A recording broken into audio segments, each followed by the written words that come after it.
Hello, I'm Dr. Marla Shapiro, and I sit on the board of trustees of the International Menopause Society. And today we're joined by Dr. Tim Hillard. Tim, could you introduce yourself to our audience?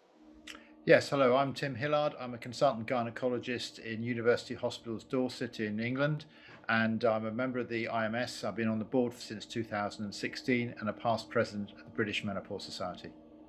So, no one better than to talk to us about a concern that many clinicians have, which is how to treat menopausal women who've had gynecological cancers. So, let's go through some of those gynecological cancers and how we might have an approach. So, I think among our top list are things like endometrial cancer, ovarian cancer, cervical cancer. Let's talk in general about an overview of, let's say, endometrial cancer. Okay, well, I think the first thing to highlight is that when someone has had a diagnosis of cancer and had treatment, that in itself is can be very devastating. And on top of that, you often have menopausal symptoms either developing after treatment or maybe coexistent while they're having treatment. So quite often these symptoms are not thought about as much because they're focusing on the cancer, but it's important we recognize that women can have quite significant impact of these symptoms, so we need to help them with it. So let's say a woman has gone through her treatment for endometrial cancer and has had typically a hysterectomy. Well, usually they would have their ovaries removed, and then that results in the menopause if they haven't had it already. And therefore, we need to consider whether or not hormone replacement therapy is the right treatment. I think general principle in after and gynecological cancer like endometrium, which is hormone sensitive, one would try and avoid hormone treatment if you can. But if the symptoms are significant, then hormone replacement therapy does become an option. Most of the evidence we have, although it is not strong evidence, suggests that using hormone replacement or menopause hormone treatment after endometrial cancer is okay. The risk of recurrence is very low, and I think it is a reasonable option to consider, but we don't have all conclusive data to say that it's absolutely safe. So I think one would always be cautious about this and discuss it, weigh up the pros and cons for each individual woman as to whether or not it's appropriate. So would it be prudent to first start with our non-hormonal treatments for hot flashes and night sweats? Yes, I think that would be the way I would go. I think it's perfectly reasonable to use vaginal estrogens in this situation to help with genitourinary symptoms. But for systemic treatment, I think if we can manage the symptoms with the non-hormonal methods, then that would be preferable because that really doesn't encounter any risk at all. And should that not be, and you have a woman who can give an informed consent, would the route of administration make a difference in terms of whether you were choosing something that was transdermal or oral? I'm not sure the route would necessarily make a difference, although the age group of patients we're probably dealing with would lend us to probably opt for a transdermal therapy if we could. But if for some reason they couldn't tolerate that, then I don't think, unless there's another contraindication, oral therapies out of the question. The impact on any recurrence of endometrial cancer, for instance, is probably going to be the same whichever way you give the hormone treatment. And let's move on to ovarian cancer. Often these women are in a younger age group, and our therapy will often put them into an abrupt menopause surgically. So, what can we do for these women? Well, I think it's important to recognize the impact this can have on them and to have an open discussion with them.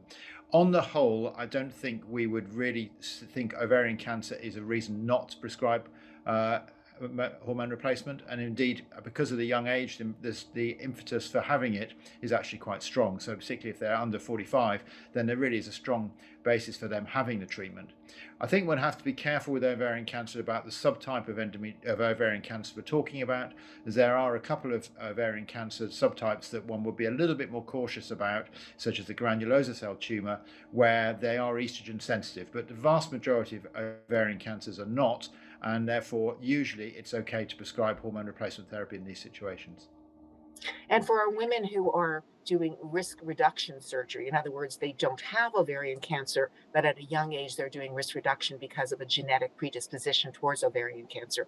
Often these women are very reluctant, both from a breast point of view or an ovarian point of view, even though their surgery is risk reducing. Absolutely, and I mean, ideally, we see these women to discuss it before they have their ovaries removed, so they have that decision made as an informed choice. But if you pick them up at a later stage, I think you do have to balance the the risks for them against the risks of having an early menopause which is untreated. Overall, I think it's considered that although the background risk of breast cancer might be increased in that individual, taking hormone replacement doesn't increase it in them any more than it does in anybody else, and therefore it's still a very reasonable option. But they do need to have that information available to them. Hmm. Now, for many of us who are seeing cervical cancer, let's talk about that because that certainly does have a prevalence across all age groups.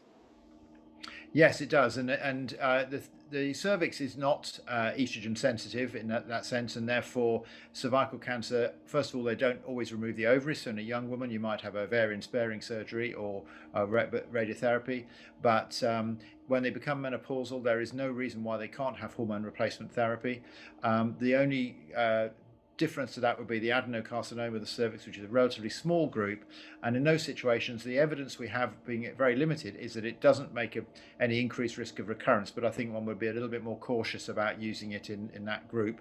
But overall, for women who've had either cervical cancer or even abnormal cervical cytology, there is no reason why they can't take hormone replacement if they need it. And are there any other malignancies that we should be thinking about specifically? Well, the rarer cancers such as vulval and vaginal cancers are often rare. They often present at later age groups, so they're less likely to be in this context having menopausal problems, but they are not considered to be hormone sensitive. So in that situation, it's perfectly okay to prescribe hormone replacement as you would for anybody else. And when we look at our large group of women with breast cancer, and let's break it up between estrogen negative and progestin receptor negative breast cancers as opposed to ERPR positives. Does that divide the treatment opportunities? Yes, I think it does. I mean, I think one would always be cautious in anyone who's had a previous diagnosis of breast cancer. But obviously, if the tumor was hormone receptor negative, then that does give you some degree of reassurance that you're not going to get a recurrence of that tumor. But the data do tell us that women who've had a estrogen receptor negative tumor are statistically more likely to get another tumor, which might be estrogen receptor positive. So one always has to bear that in mind and be cautious. But if other methods haven't worked, then hormone replacement therapy could be an option for those women. And just a word of reassurance, I think for clinicians who I think are largely reassured in this area, but some still remain a little bit trepidation that even if you have an estrogen positive breast cancer, the role of vaginal estrogen. So vaginal estrogens can be really helpful, and I think these symptoms are often overlooked. They can be very distressing and relatively easily fixed. So in general terms, I think vaginal estrogen preparations are perfectly acceptable in women who've had previous breast cancer, but I think one has to weigh up the pros and cons and be cautious because although we have no evidence that it causes an increase in recurrent risk, there's always a theoretical possibility. So I think caution is advised, but with appropriate discussion with the patient, I think vaginal estrogens can be used. The exception to that would be women on aromatase inhibitors, where you really shouldn't be using vaginal estrogen preparations. And what I sometimes do is discuss with their oncologist about switching them to our tamoxifen, and then they can use tamoxifen concurrently with the vaginal estrogens. And is that because we see more such atrophy, such thinning with the AIs that there's more systemic absorption with a vaginal estrogen? What would the reason be there? No, it's more the mode of action, really. And with tamoxifen, it is blocking the receptors. So even if you do get a small amount of systemic absorption, it's going to be blocked from the receptors. Whereas if you're using it with aromatase inhibitors, the whole point of aromatase inhibitor really is to demolish any estrogen that's available. So yes, and you do get more severe symptoms with aromatase inhibitors. So particularly in a sort of relatively early postmenopausal woman, that can have quite a negative effect on their vulva and vagina. And tamoxifen doesn't seem to have quite such a severe effect.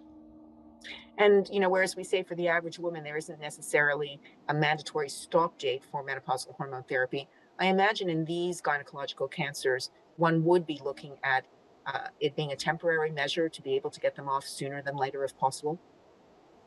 Yes, I think it's always individualized, but I think one would always be cautious and review regularly to make sure that they were getting the desired effect, and then look to see at trying to come off it at an earlier stage so that they can maintain the benefits of their treatment without running any particular risks. But obviously, it's always a balance, and some people do opt to stay on it for longer periods of time, but that's an individual choice. Thank you so much for joining us today and walking us through the world of gynecological malignancies in relationship to menopause. Thank you.